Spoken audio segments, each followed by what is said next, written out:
reference, although I share the difficulties, and I would have preferred if the terms of reference had become before the Dáil, so we could have looked at them and discussed them, and we should have learned from previous debacles.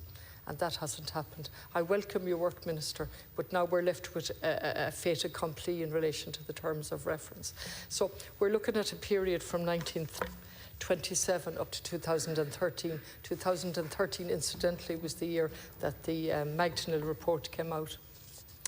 And finally, the state couldn't get away from the one strong finding in it, that the state was fully involved in the oversight of the Magdalene laundries and in using them and providing money. So we've had over 100 years of institutionalisation, over 100 years of utterly failing to learn. And can you imagine, we have terms of reference here actually setting out how we failed to protect children, how we failed to prevent sexual abuse, the concealment of sexual abuse, and so on. But this is not new. In my time alone, I'm looking at 1999, the Ryan report, the apology from the Taoiseach. 10 years later, the Ryan report showing systematic and systemic abuse at every level in the boys' industrial schools and serious emotional and physical abuse in the girls' schools. That was 2009. The Murphy report in relation to the Archdiocese of Dublin, the Ferns report in relation to Wexford makes for the most difficult reading. I can't imagine what it was like for the victims. Over and over, the Mother and Baby Home report, where we sought to distinguish, even though the body of the work is very good, the actual executive summary is appalling, absolutely appalling, and where we distinguish between contaminated evidence, which was those of the survivors, and those whose evidence a great value was put on, which were the social workers, the religious orders, and so on. Have we learned from that?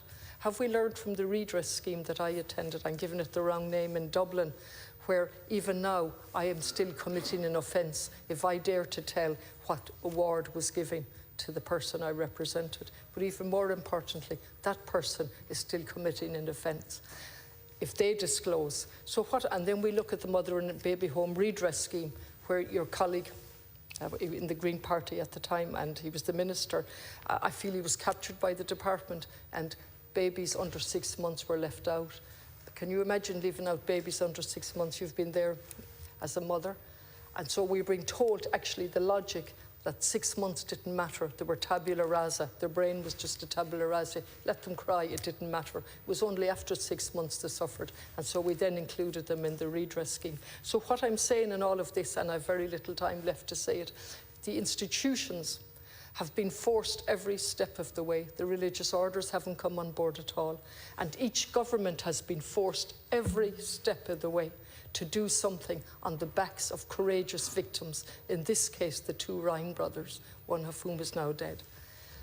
Their courage in coming forward, and then an RTE programme, and that has been the same all of the time. So one has to ask the question, how come report after report and still no proactive action from a government, except in relation to setting up another commission, because the evidence of the thousands of allegations are so overwhelming?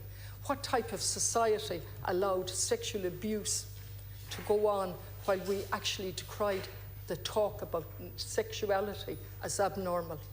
That's the environment we were raised in, that one didn't talk about sexuality, the normal part, and while the perverse and the perversity continued.